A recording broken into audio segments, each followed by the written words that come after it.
This episode of the Counselling Tutor Podcast is sponsored by webhealer.net. Webhealer are the go-to provider of websites for private practitioners in the UK. Established for over 20 years, Webhealer offers a non-technical and fully supported service to help therapists grow their private practice. Just one customer from your website each year pays for their services.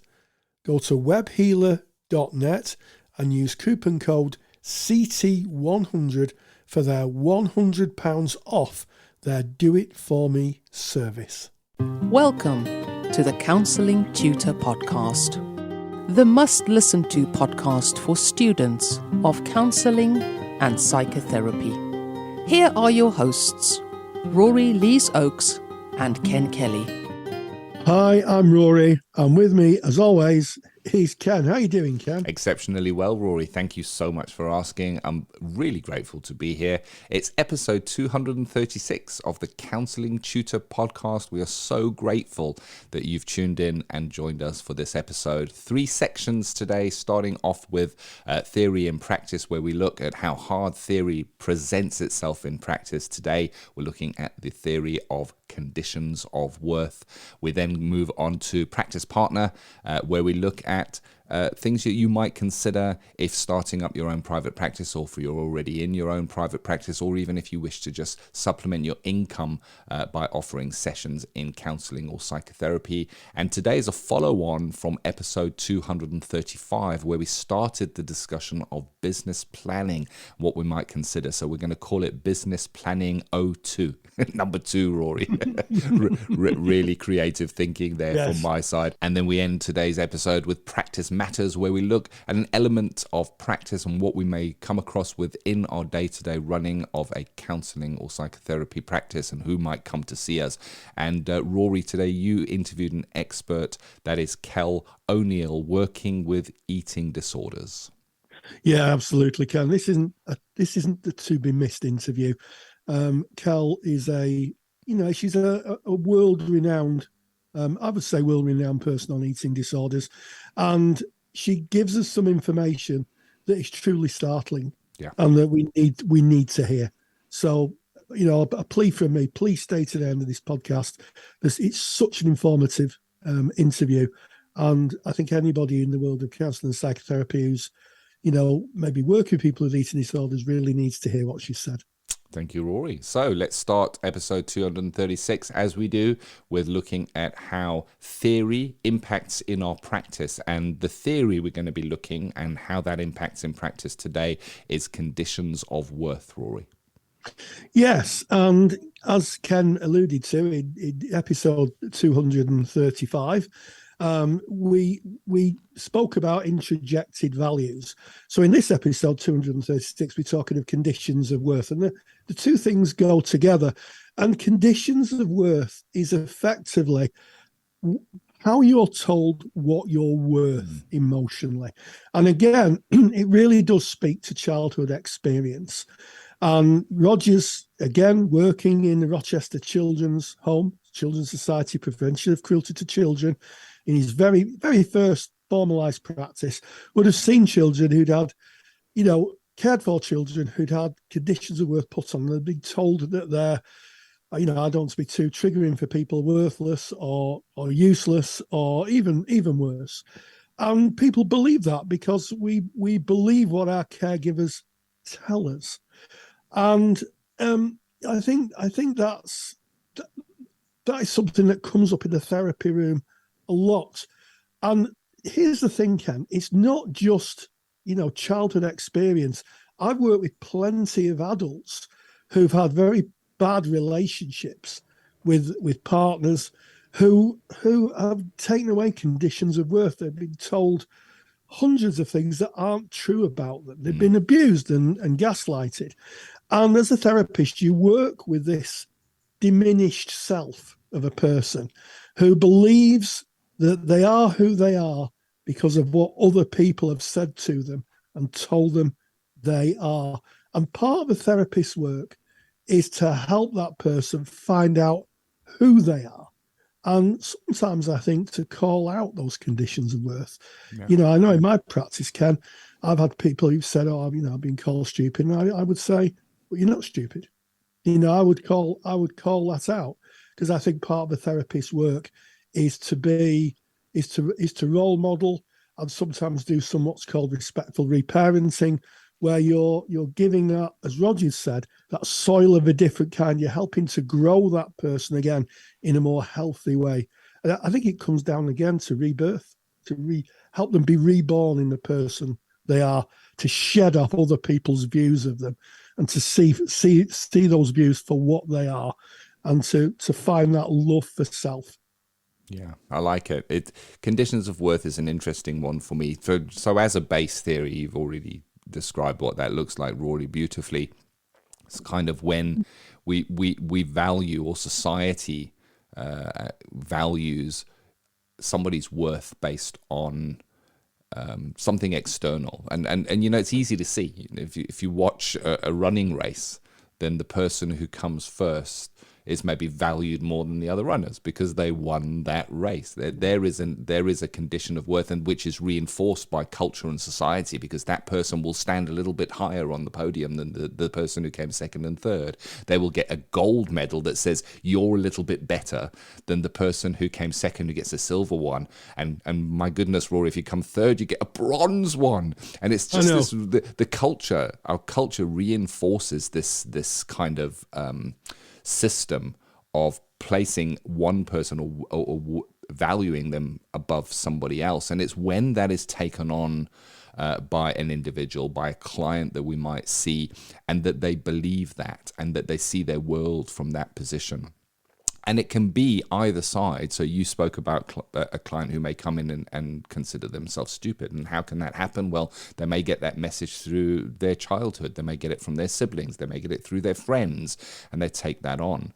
And there is a condition of worth less than somebody else. I wish that I could spell like you. Maybe they have dyslexia. I wish I could spell. I wish I could construct sentences like you. I see you as being a little bit further ahead than I am, maybe worth more than I am. You get the praise from the teacher. But there's, of course, the other side of that, and that is maybe somebody who is a high achiever, maybe someone who is told, wow, you are academic, you have an academic mind. Maybe they get A's in their assignments. Maybe they get prizes at prize giving.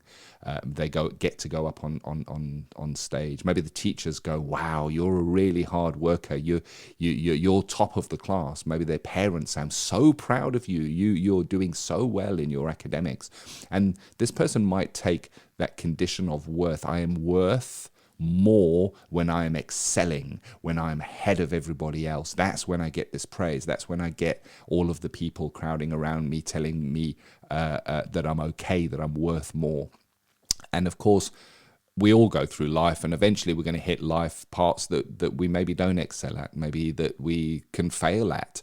And a person that works from a condition of worth of I always excel, I always win, when they hit something that they can't get through, that may be absolutely devastating for them. That condition of worth is shattered in front of their own eyes. I don't know why this is. I'm not like this. I'm a winner.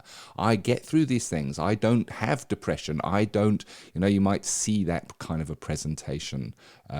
This is not who I am. I'm not like this, would indicate maybe there is a condition of worth that underlies there. Yeah, absolutely, Ken. And I think I make a distinction between he talks about people who are doing running. I mean, I'd say anybody who gets a bronze medal in the Olympics, he's going to be able to run a lot faster than I can, or ever could. And what a great achievement. And I think that people who do competitive sports understand the conditionality, that there's a first, second, and a third place. However, when we're looking at growing up as children, and I think you're hitting a really good point here, Ken. When you say to a child, you're really, really clever, what can happen? And it sounds like it's great, doesn't it? Oh, tell kids you're clever, that's good. What can happen is they think, I'm really clever. And then when they find out they've got to struggle to do something, they may think, I don't know why I can't do this because I'm clever. And I think that we have to. I think it's about being realistic, and I always say to my grandchildren, and indeed my daughter, "You've done that. That's really good. So what's next? What are you going to do next? Where's your curiosity going to take you?" I think that's quite healthy. But I think in terms of therapy, we do meet clients who've been given very strong messages about who they are and their worth as a human being. This is what we're really talking about, their worth as a human being. And I have to say, I have worked with people who've been given messages that they're less than the dirt under someone's fingernail, to be quite brutal about it. And their self-esteem is so low. And part of the therapist work is to acknowledge that's how they feel, because that's their reality, but help them access a side of them where they do feel worthy and that they can develop themselves. And it's a mighty privileged position, I've got to say, Ken, to be that person that's holding someone in that state of, I don't know, dilapidation because of what other people have told them or done to them, and help them grow again. We're back to the soil of a different kind. It's like being a gentle gardener, helping that person flourish. And I guess the analogy is you could have a plant. Well, Roger's talked about it himself, didn't he? The potato, the malnourished potato in his potato bin only, didn't grow very well. And then he bought potatoes that had lots of light, supplements, water, and they grew. And he said everybody tries to grow, but their circumstances will hold it back. Part of therapy is to try to push back those introjected values and conditions, certainly the conditions of worth, help people see that they are a valuable human being, that they deserve to be here, they deserve their place in the universe. And mightily privileged work, and not easy with someone who believes they're less than. Yeah, and not easy in a world that kind of reinforces worth all the time. When we're speaking about the Olympics, just getting into the Olympics, never mind standing on the podium is incredible. Getting into the qualifiers of the Olympics is incredible. It is the world that kind of, I guess it's where somebody might start living their life from that position of a condition of worth. But the manipulation is around us all the time. It's around us in certain societies. If you have a certain surname, you are considered that you would have be treated differently. If you wear certain clothes, you might be treated differently. Certain brands of clothes, you might be considered to be doing better than others. If you drove a certain kind of car, if you had a certain kind of job, if you wore a certain kind of watch, that you would be considered and seen as maybe. I'm just thinking now, Rory, you and I, this is a story maybe that shows how the world works on conditions of worth. Rory and I had a directors meeting where we went out of the UK and we went into Europe, to a country in Europe to do some thinking and brainstorming. And within this country, we were walking around and we were in our most casual of clothes, because we were kind of just taking it easy and thinking about what we might do in Counselling Tutor. And we were walking past the very high-end stores, and it was really interesting that they had security standing at the door, kind of gating who could come into the store. Yes. And it's very interesting. I think if you walked up in your Armani suit with your Rolex, that the door would be open and the carpet would be rolled down and the tea would be made as you were walking through the door. But I wonder, Rory, we were speaking about if we kind of walked up to the store, they wearing what we were wearing, they'd probably be pulling down the shutters. With Tesco shorts and my Primark shirt. Yes, yeah. I thought I was high couture, to be honest with you, Kevin. It was very well dressed. And the truth of the matter is, we're speaking about a person-centered theory here, and the person-centered theory, when we look at it, considers all of us as equal. There's no judgments, that we will see everybody as the human being that they are, that we as the therapist will strip away those conditions of worth and see only the person in front of us, so that we're not looking through a lens of worth. And of course, we see clients coming in, as you say, Rory, when you're kind of saying what this is really about, is it's about that person who is living their life from this condition of worth. This is being reinforced and taken on as a truth, and that can cause immense pain. And I think the way of working is patience, unconditional positive regard, love and acceptance for this human being who sits before us, because that strips it all away. That strips it all away, no matter what you're wearing, no matter what the brand, no matter what the job, no matter who you are. We are seeing each human being just as that human being, as that little spark that is in front of us. Yes, I think it was the philosopher Hector who said, "I am human, and nothing human is alien to me." Yeah. And I think it's a wonderful observation of seeing someone as a human being, not connected with anything else, be that wealth or be that position.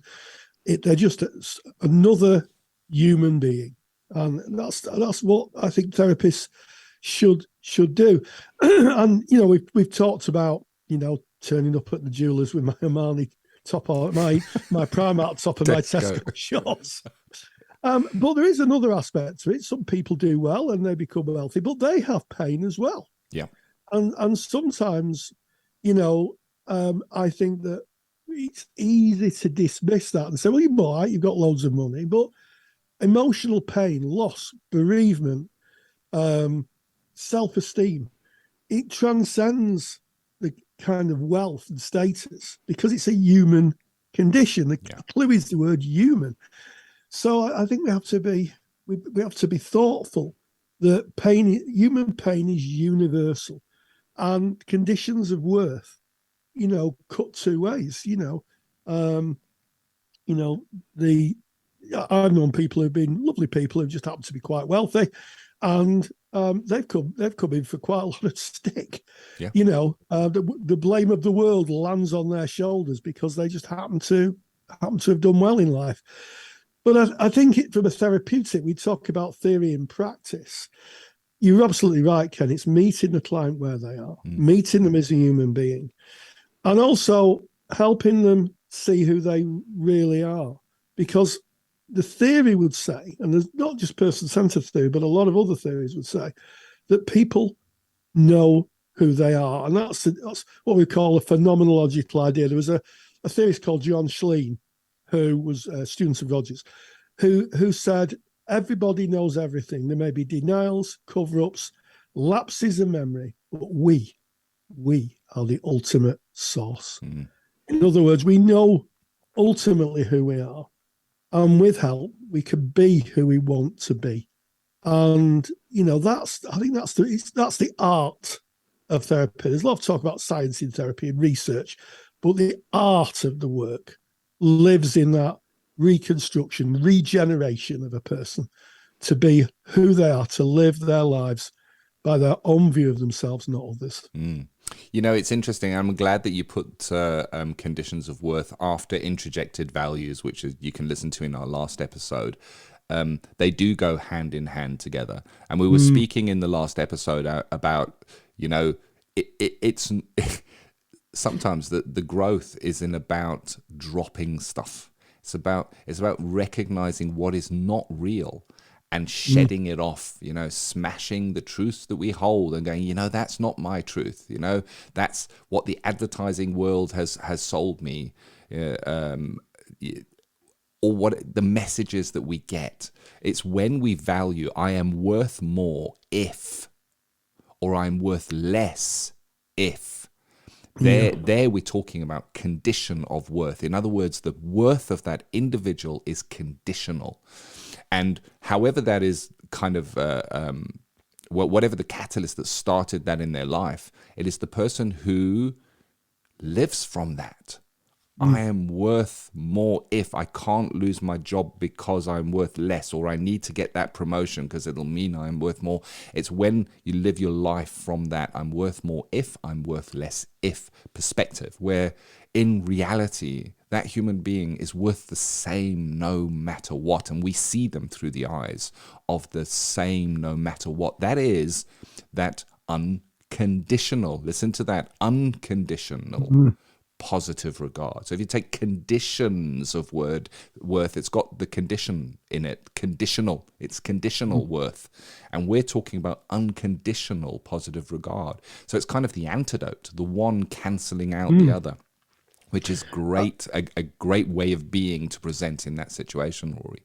I like the word antidote. I really do. And I think when we think of the word antidote, we think of a medical term for giving something to somebody to cure an ailment or an illness.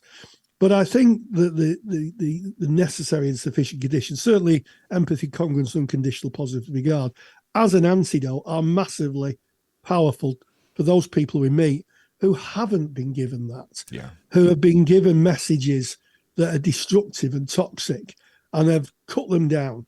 And to come to a therapist and to help them explore and to grow and to reform, regenerate themselves is a wonderful thing. And that's where the work is. That's where, there's no doubt in my mind, there's no question in my mind, that's where the work is. It is about the patience, as you talked about, Ken. It's about sitting with that person and all their emotions and allowing them to reset themselves and start to grow again. And it's, I think, for both the client and the therapist, it's a commitment. It's a piece of work. And I think that's sometimes forgotten in therapy. Both people are working to create this. The therapist is working to create the environment, and the client is working to grow within that environment. And when it works, wow, it's incredible. Yeah. And as always, as we kind of back out of theory and practice, we look at what can we do, and we recognize that when we speak about these theories, they apply to us just as much as they apply to our clients. And the work with us is really, it's that personal development. It's looking at ourselves. It's recognizing what are our conditions of worth. And I certainly can look back. I remember Rory moving into a home. We moved from Johannesburg to the Western Cape many, many years ago. And I moved into a rather large home in the Western Cape. And we didn't have much furniture to fill up this rather large home. So we had our outside garden table in our dining room because it was functional, Rory, and we would sit around.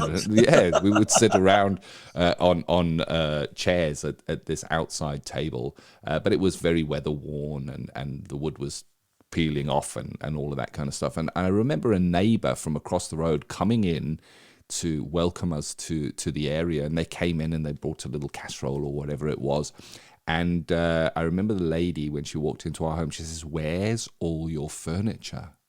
And I responded by, "Oh, we've just moved from Johannesburg, so all of our furniture is not here yet." I felt a sense of shame that I was worth less because I didn't have what in somebody else's eyes was expected of me.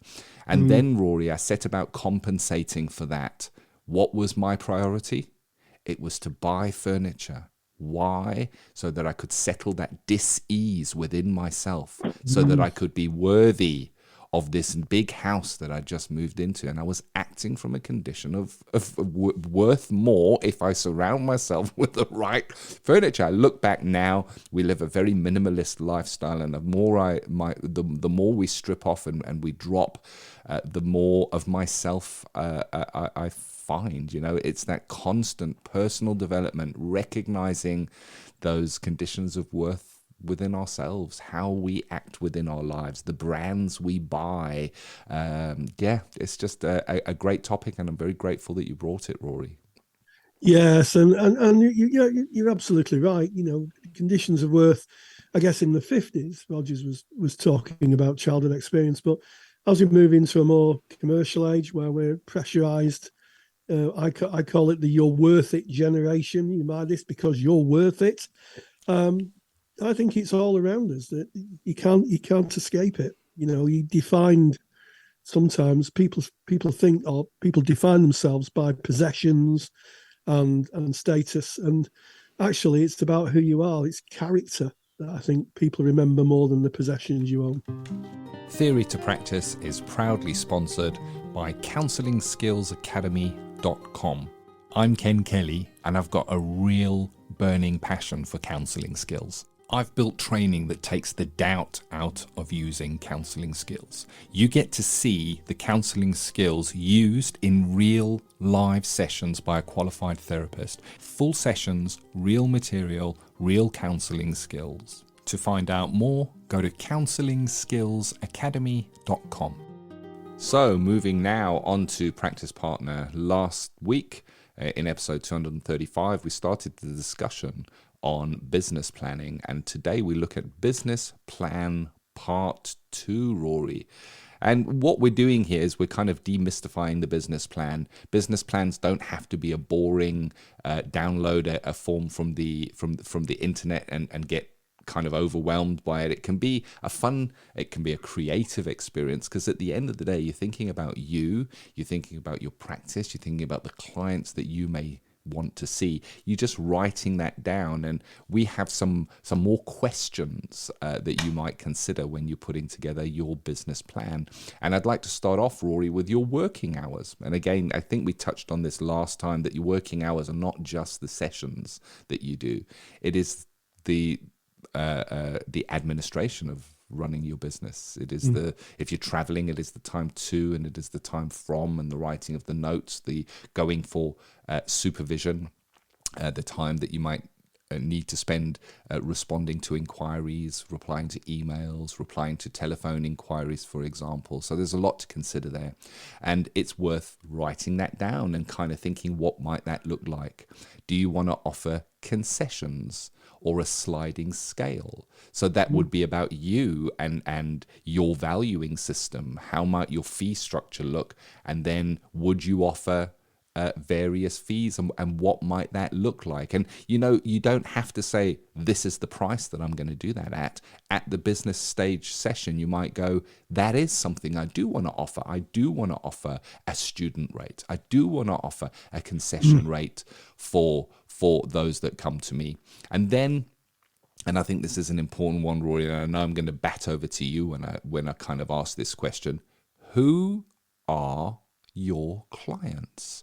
Who is it that you want to welcome into your counselling? Is it individuals only? Are you only going to see individuals? Have you trained in couples? Have you done any specialist training in children work, and you may look at children? Are you a supervisor? Do you invite supervisors? Who are these clients going to be, Rory?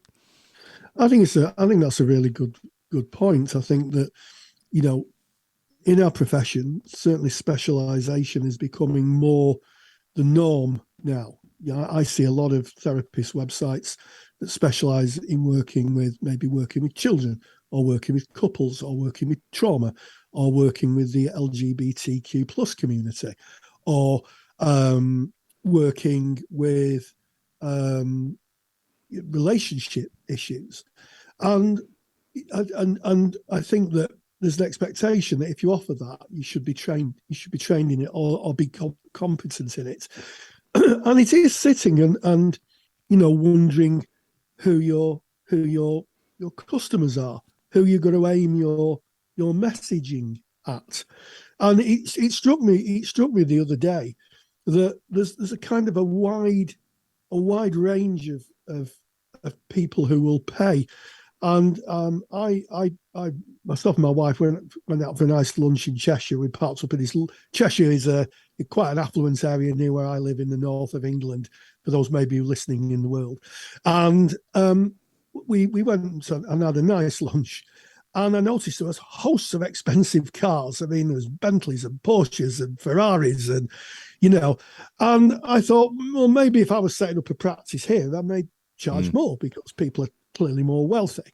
Yeah. And that would be fine. And in fact, I have a colleague whose fees are in the hundreds of pounds an hour, and her clients are happy to pay that. That's the key thing. As they would be happy to buy a £100,000 sports car, they're happy to pay £100 an hour for therapy. Yeah.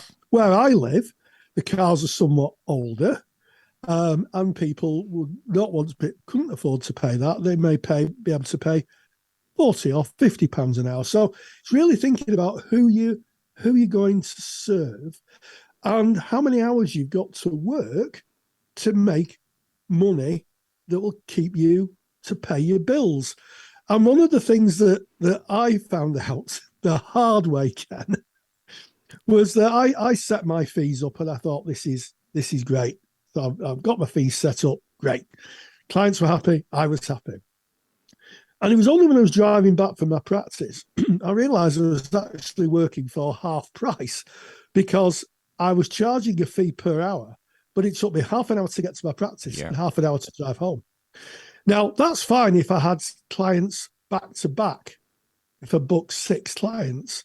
Therefore, that traveling time would be minimized by a factor of 6. But if I had one client, it effectively meant that I was working for half price. I'd spend an hour with the client, half an hour traveling, half an hour coming back. It was about 20 minutes, and then the time I'd used to fill my notes in. And you have to think about that because at the end of the week, you've got your working hours, the money you've earned, and you think, well, has those hours actually equated to the money I've earned? And if you think about it, if you work for someone, if you're an employer, you would be expected to be paid for the hours that you work. And if you're not careful, if you're self-employed, you can find yourself actually not being paid for the hours you work and huge chunks of time being taken up by doing other things. So I think it's worth considering, are you going to work a day and just see maybe 4 or 5 clients in a day, as opposed to stretching it across a week. All these things need to be taken into consideration because at the end of the week, on that Friday, when you come and you look at the money you've made and to pay your bills and to feed your family, you might think, well, I've worked all this week and I've only got this amount of money, So you need to be thoughtful of that, Ken, I think. I think you're 100% right there. And you need to be thoughtful of that during your business planning time. And you writing this down now from a position of safety rather than this coming up as you're just kind of hoping this is going to go okay. You plan that, you look at what is the fee that you might need to charge and how many clients am I going to need to see to be able to make it through. And then there's further questions. What are your thoughts about offering maybe a free initial consultation? Would that work for you? Would you need to have a cancellation policy? What happens if you've made that travel or you've booked that time away and the person doesn't come? These are things, pop them in your business plan. I will offer a free 30-minute session to engage new clients. I will have a cancellation free. Put in all the service that you're going to offer. So if you have any specialisms, maybe hypnotherapy, mindfulness, coaching, whatever it may be, can you integrate them into your model? Are you going to be offering supervision? Will supervision fees differ from counseling fees? Lots to think about there. And then, of course, the $1 million question, where do you get your clients from?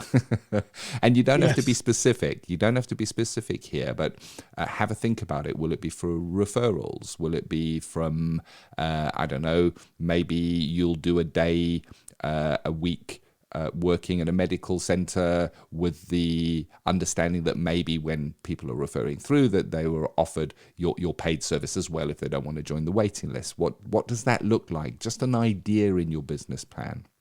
And of course, this is all balanced off about how much do you need to earn? So the business planning starts with you looking at your life, as you've already said, Rory, and going, you know what, I need so much to be able to get by. I'm going into this counselling business to supplement income. I'm going to do evenings only because I have a half-day job at X, and therefore I need to gain this much money from this practice. And it just gives you something to map back to. Being self-employed means there's no sick pay. You know, if you in full-time employment and you're off because you're ill, you generally getting paid for that. You need to look after your own insurances and national insurance payments sometimes. There's no holiday pay when you take a vacation. These are all things to take into consideration when you're working out how much you need to earn, because these are hidden in full-time employment. You don't think about them until they're not there and you're running your own business. And this is not to frighten you away. It's to give you a realistic view, a balanced view of looking at what private practice may look like. And it's always best to plan it. And it's planning takes away the surprises that may come. Absolutely, Ken. And I think there's no better way to plan than talking to someone who's already in practice, or a number of people are already in practice. And the best way to do that, if you wanted to get a sense of what it's like to work in private practice, is to join our Facebook group. And if you go to Facebook, type in Counselling Tutor, it's all one word, knock on the door, we're a closed group, we'll let you in. And there's thousands and thousands of people in the world of counselling and psychotherapy. There's a lot of students, there's a lot of qualified colleagues who are in private practice, or maybe share their time between being self-employed and working for an agency.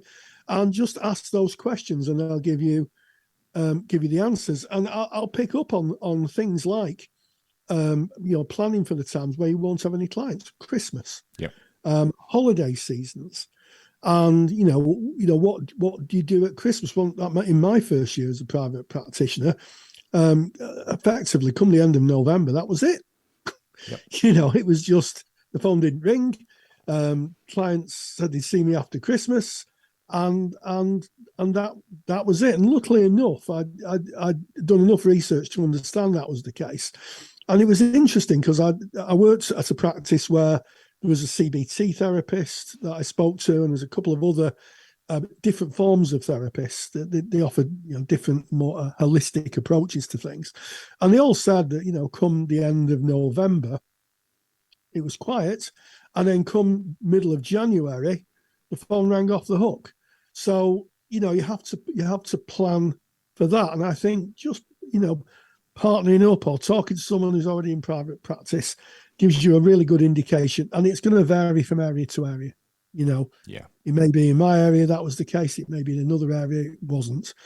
And of course, there's the online piece, working online. If you work online, then a lot of your costs are going to be lower. So, you don't have to hire a room, but you do need to put your money into equipment and technology. Yep. So there's so much to think about. Setting up online isn't just a case of buying a computer and having the plant pot in the back. You need to make sure internet connection's quick enough. You need to make sure your sound's quick enough, that your picture is appealing, that your clients can see you. And there's no distractions in the background, and it's reliable and it works every time. So there's so much to think about, Ken, isn't there? There is. That's why it's called business planning, I guess. It is, yeah. And there's so much more to business planning. We're going to leave it there, but we could go on for a really long time.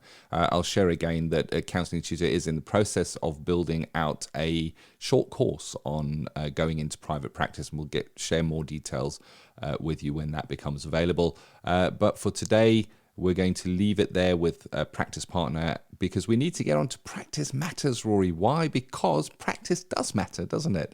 And this is the section where we look at what we may come across in practice. I know a lot of you are hanging on for today's section, because Rory at the top of the podcast did say the importance of today's topic. It's Kel O'Neill, working with eating disorders, Rory. Yes, and for those who have stuck with us, thank you so much, and you're not going to be disappointed. Kel O'Neill is very well known, certainly here in the UK, as a authority on eating disorders, and she's recently made a lecture for our counsellor CPD library, our paid CPD resource on working with eating disorders.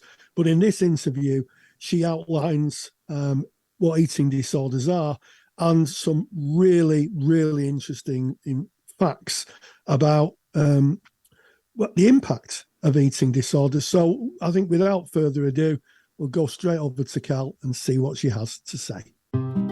Practice matters. The National Counselling Society is proud to sponsor Practice Matters. National Counselling Society are really excited to have launched their Children and Young People Therapist Register for counsellors working with the younger age group. To find out more, visit nationalcounselingsociety.org. nationalcounselingsociety.org. And we welcome Cal O'Neill to the podcast, and especially excited because Cal has produced a lecture for us, Exploring Eating Disorders, a complex field requiring specialised training, and that will appear at some point in our CPD library. And I guess it brings me to my first question, Cal, which we were talking about just off air before we recorded. It is a specialist field, isn't it, eating disorders? It's not one to go into without any training. No.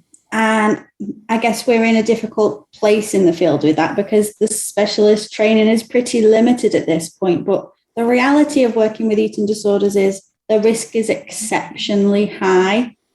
So we, at least in my mind, we have to have some additional knowledge in order to be practicing safely and therefore in order to be practicing ethically.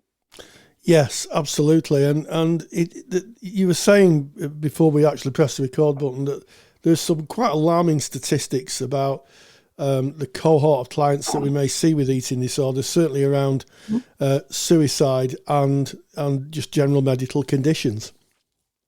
Yeah, so we know that specifically with anorexia nervosa, that has the highest mortality rate of all mental health conditions. And then eating disorders as an umbrella group does as well. And that's split between the medical risk and the risk of suicide.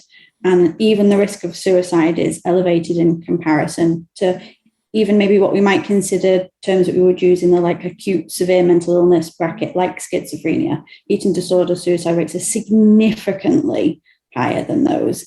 And it's interesting to me how we found ourselves at this point in the field where I think most of us would consider, let's say, schizophrenia a specialized area of knowledge to have if you were going to work in it. And yet when we look at the practicalities of the risk, when it comes to eating disorders, we tend to see that as a little bit more of a grey area when it comes to managing the risk. But when you see the cold hard statistics, I think it clearly tells us where we should be sitting with this topic. Yes, absolutely. And I mean, I guess there's two schools of thought. One is that once you qualify as a counsellor, you can work with anything. And the other school of thought, which I have to say I fall to more and more as the years have gone on, is that certain presentations need an awareness at the very least, and in some cases, a more specialist approach. Do you think that's a reasonable synopsis? I suppose I sit somewhere on the fence in between the two of those, interestingly enough. So I absolutely believe that it's necessary in order to practice safely to have a pretty significant amount of knowledge of why eating disorders might present with high risk and what we can do about that and what additional considerations we need to take into our practice. The guidelines around eating disorders suggest that the appropriate course of action is multidisciplinary working, which certainly for those of us in private practice wouldn't be typical when it comes to counselling work. But at the same time, I'm not necessarily suggesting, me personally, I'm not suggesting that all counsellors need, if they want to work with clients with eating disorders, need to go and do a specific program in this is a treatment model for clients with eating disorders, because there are set treatment models that are considered the gold standard. But my experience has been that sometimes the therapist with the right skills is not the person that's using that, let's say, standardized treatment model. So I guess I'm saying that people need the knowledge to practice safely and to understand why eating disorders are complex. And then there's space there to apply the skills and the knowledge they've already got as therapists. Yeah, I think that's interesting. Just hearing you kind of share your thinking on that. It strikes me that there is a wider debate within the therapeutic community. I'm going to name it as art versus science. The idea that traditionally therapy would have sat under the art. It was a creative, co-created relationship where there's more of an art view of it, if you like, as opposed to a scientific structured plan. And I think it's interesting where we sit as therapists between art and science. I know colleagues who are, who would be quite keen on treatment plans, but I think you're right. I think that the right therapist could provide the conditions to allow someone to explore why they are behaving towards food, or their relationship with food is as it is. It is interesting, but what I'm hearing is some awareness would be useful and essential for anyone who's thinking of working with eating disorders. Yes, and I suppose that's largely around the risk component of it, and also some of the psychological process. So we know that thinking patterns in people with eating disorders are actually quite influenced, talking about the science, are quite influenced by the biological process that's also happening because of their relationship to food and how they're using that as a coping mechanism, and how our bodies might be altered by the way that we're eating and behaving with food impacts our thinking. So therefore there are some wall points where if you get up to this brick wall, you're just going to be banging your head against this brick wall if you don't understand the mechanisms of that. And that's often actually where counsellors do get stuck there. They get stuck with the fear of the risk because they don't know how to hold the appropriate boundaries for it, or they get stuck when they get to this wall and then typically come for some specialist supervision saying, what's going wrong? Yes, and that kind of brings me to my next question, supervision. I think our supervisors should be able to provide the oversight and an overview of our practices as they are. So what's your view on someone who is working with eating disorders? Should they have a supervisor who is knowledgeable about that?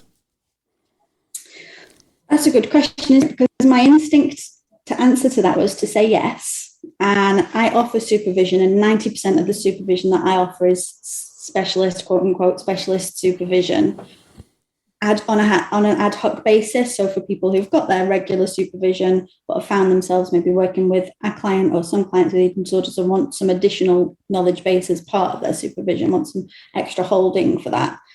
But my supervisor doesn't specialise in eating disorders. And I suppose I feel comfortable with that because I know I've got the knowledge base. So I guess if you're doubting your knowledge base, you need the specialist supervision, versus if you've got a solid knowledge base, maybe there's more scope there for you to choose from a wider bank of supervisors, depending on what your needs are in your practice at that point in time. Yes, and I think that's an interesting point you make, because I know that within my practice there are areas that I probably have more knowledge about than my supervisor. Can't expect your supervisor to be all knowledgeable, but I like what you say about reaching out for some secondary or some supportive supervision for a specific, maybe a specific client group. And I just wonder how many therapists would consider saying, my supervisor's good, but I just need a bit more from someone who knows a bit more. I wonder how many therapists would consider that would be quite the norm in practice. I would say my experience would lead me to think that people don't realise it's an option until perhaps they see me or somebody in a similar working role to me talking about it, and then they realise, oh, my supervisor hasn't been giving me some of what I need in relation to this client or this collection of clients, and it's okay for me to go and do that. I think sometimes people maybe feel a bit almost like there's a loyalty to the supervisor when they can't say to the supervisor, you can't support me with this, I'm going to get it from somewhere else. But nobody can be all things to one person. So that seems like a sensible course of action to me. And it's actually one of my favourite things to do in my work as well, is to do that ad hoc supervision and know that I'm holding the counsellor or the therapist who's already probably got a good therapeutic relationship with a client, that if they referred to me, A, they'd be stuck on my waiting list, and B, I might not be personally a good fit for them. So to know that we can, as a team, hold that appropriate space, I think is great. But often I think counsellors do refer those clients on when it gets to that wall point instead of seeking the supervision. Yeah, I think that's interesting, isn't it? From what I'm hearing there, is that specialist practitioners in this field may not be able to take clients on. So it may be that someone could take the clients on, but get some specialist and I like the phrase you've used, ad hoc. I like that ad hoc supervision to be able to maybe have some more formative information and also be supported while working with a client who may present with issues around eating. And I wonder, I don't know. I personally think it's a good thing to get as much professional view externally of your practices as you can. I've one final question as we kind of come to the end of this interview. Is the prevalence of eating disorders presenting in therapy, do you think, getting more? Is this something that is becoming a more prevalent presentation? You're asking all the good questions today. So the statistics would say the answer to that question is yes. The statistics would, if I think about the sort of 15 years that I've been loitering around in the eating disorder field, we were talking about half of sort of 750,000 was what we were originally saying when I started working in the field. And now most of the charities say 1.25 million are affected. But the most recent NHS statistics, which were looking at symptoms rather than diagnosis, were suggesting monumentally more than that in terms of people struggling, but perhaps quite a little bit less severely than those people that rush to services, but who are seriously still struggling with eating disorders.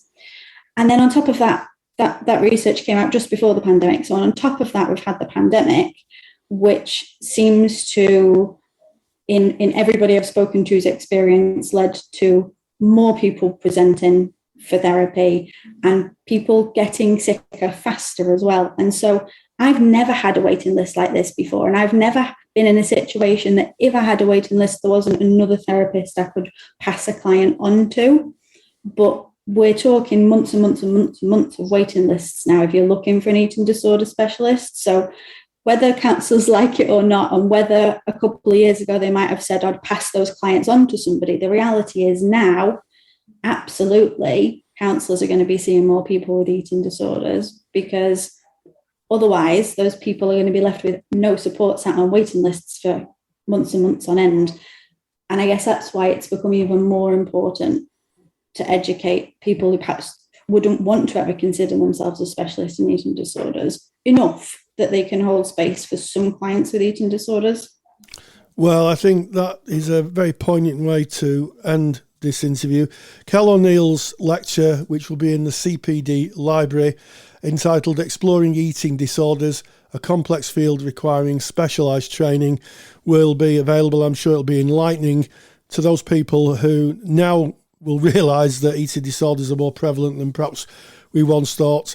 And it just remains for me to say, Kel O'Neill, thank you so much for joining us. Massive thank you to Kel O'Neill for that really insightful talk. Thank you, Rory, for hosting that. And of course, if you want to hear more of what Kel has to say, there is an entire lecture, and you can get that in the Counsellor CPD library. And to find the Counselor CPD library, go to counsellingtutor.com, and all the information is right there. If you're already a member of the Counselor CPD library, just log in and that lecture is there and waiting for you.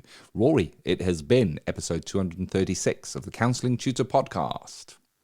It has, and we started off with theory in practice, and we talked about conditions of worth, a very important part of Carl Rogers' theory, and a mightily important part of people's lives as we meet them in practice. And Ken and myself explored how that might present in the therapy room and also the wider context of conditions of worth.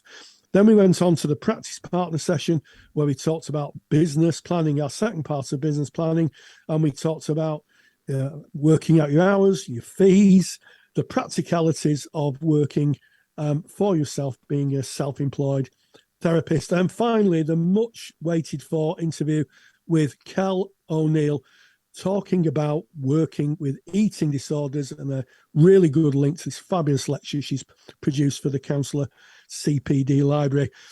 And as always, stay grounded and stay safe.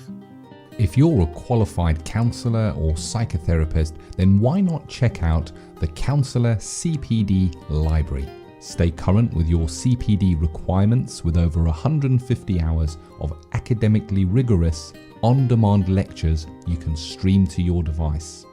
Joining Counselor CPD will expand your skill set to create a more specialised, highly rewarding practice. For more information on the Counselor CPD Library, visit counsellingtutor.com. Thank you for listening to the Counselling Tutor Podcast. Find the show notes for this episode on our website at www.counsellingtutor.com.